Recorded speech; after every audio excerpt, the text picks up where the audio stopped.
The invisible wound that controls your life and how to heal it with Buddhism. Some wounds don't bleed, they don't scar in ways that others can see. These wounds bury themselves so deep within your psyche that you might forget they exist, but they never forget about you. They shape your choices, your relationships, and even the way you breathe. This is the father wound, an emptiness where love and guidance should have been, a voice in your head that whispers, "You are not enough," a lifetime spent chasing approval that was never given. You recognize it in the way you cling to relationships that hurt you, terrified of being alone. You see it in the relentless drive to prove your worth, only to feel like an imposter. You feel it in the quiet rage that flares when someone dismisses you, just like he did. This isn't just daddy issues. This is cellular. A trauma etched into your nervous system, altering your stress response, your health, even the way you age. Science confirms it. Unresolved father wounds shorten telomeres, accelerate aging, and predispose you to chronic illness. But here's what the studies won't tell you. This pain is not a life sentence. For 2,600 years, Buddhism has offered a path to heal these wounds, not by changing the past, but by rewiring its grip on your present. The first step, seeing the wound for what it truly is, not as a personal failure, but as a cycle of suffering that can be broken, not as a curse, but as a teacher. The second step, learning the 3 Buddhist practices that dissolve this pain at its root. But before we heal, we must name the wound. We must trace its fingerprints in your life. Because the father wound doesn't just live in your mind, it lives in your body, in the way you tense when authority figures speak, in the way you sabotage success just as you near it, in the way love feels like a test you're doomed to fail. This is the shadow you've carried, and today we bring it into the light. The healing begins when you stop running, when you stop blaming yourself for wounds you didn't choose, when you realize this pain was never yours to carry. And so we begin, not with theories, but with truth, not with platitudes, but with power. The power to reclaim what was lost, the power to rewrite your story, the power to heal. The father wound is not merely an emotional burden, it's a silent architect designing the blueprint of your life without your conscious permission. It manifests in ways so subtle they feel like personality traits, so familiar they seem like truth. But these are not your truths. They are echoes, echoes of absence, echoes of criticism, echoes of unmet needs that hardened into beliefs about who you are and what you deserve. Let us name these echoes, for in naming them, we strip them of their power. The first echo, the endless performance. You learned early that love was conditional, that to be seen, you had to achieve, to be valued, you had to produce. So you became the overachiever, the perfectionist, the one who could never rest because rest meant risking invisibility. Or perhaps you became its opposite, the self-saboteur, because if you never truly tried, you could never truly fail. Both are prisons. Both whisper the same lie. Your worth is what you do, not who you are. The second echo, the abandonment paradox. You crave connection yet fear it. You long for intimacy yet push it away. Because deep down you expect every relationship to follow the same script. They will leave, just as he did. So you test, you withdraw. You choose partners who cannot love you, not because you want pain, but because pain is familiar. And in the twisted logic of trauma, familiar feels safer than the terrifying possibility of being truly seen. The third echo, the inherited anger. It lives in your jaw, your shoulders, the way your fists clench when you're not watching. This is the rage of the child who was not protected, the rage you were never allowed to express, so it turned inward, becoming depression, or outward, becoming destructive patterns. But anger is not the enemy. It is the wounded part of you that still believes you deserved better. The fourth echo.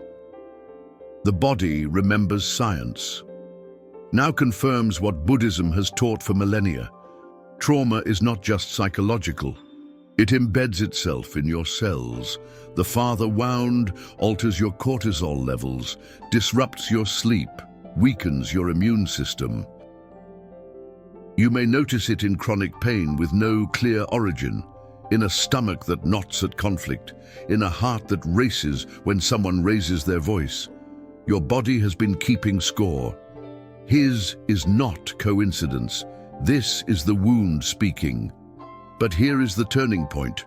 What was learned can be unlearned. The patterns that feel inevitable are not laws of nature. They are habits of survival, and habits can be broken. In the Tibetan Buddhist tradition, there is a concept called tendril, interdependent origination. It teaches that all suffering arises from causes and conditions.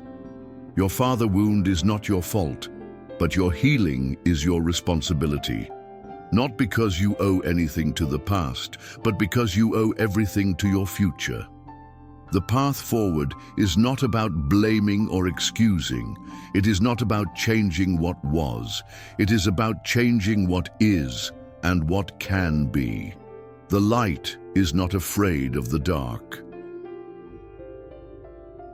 It never has been. The moment of transformation begins with a single radical realization. Your pain holds the medicine. Buddhist masters have long taught that our greatest wounds contain the seeds of our awakening. The father wound, with all its layers of abandonment, shame, and unmet longing, is not merely something to fix.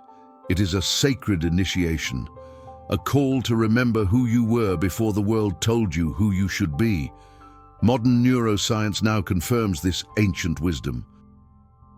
Studies on neuroplasticity reveal that when we approach our trauma with mindful awareness, we literally rewire our brains. The amygdala shrinks, the prefrontal cortex strengthens, the body's stress response softens. What science calls neural pathway remodeling, Buddhism calls awakening. The three lies your wound tells you, and their Buddhist truths.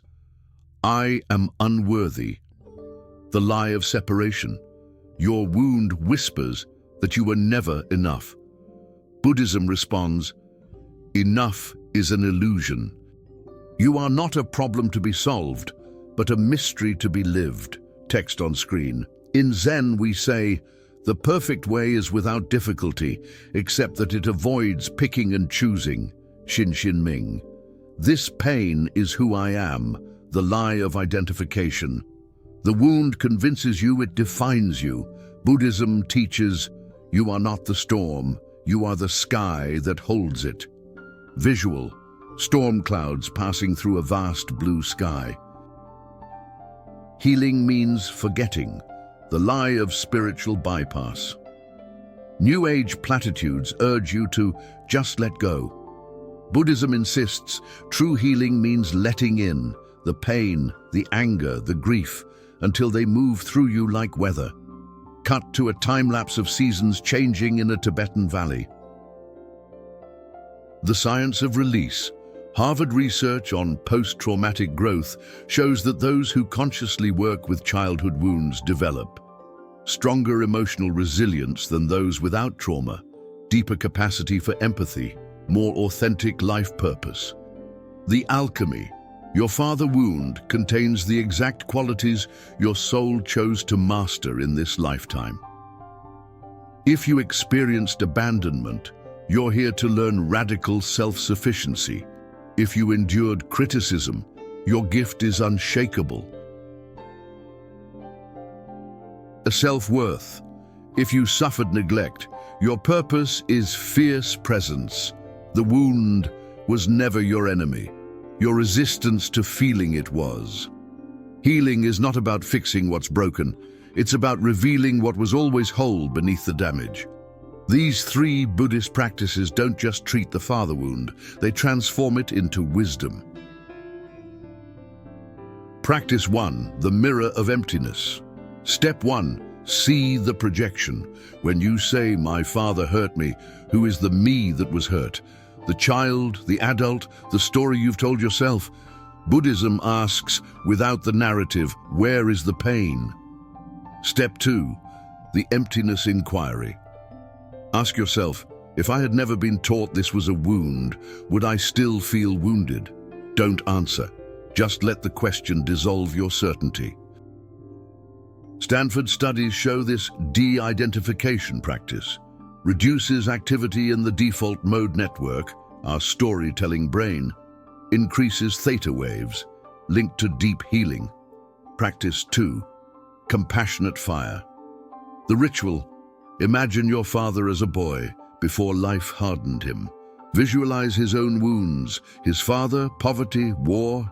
Whisper, "Your pain is not my fault, but my freedom is your release." Biological impact.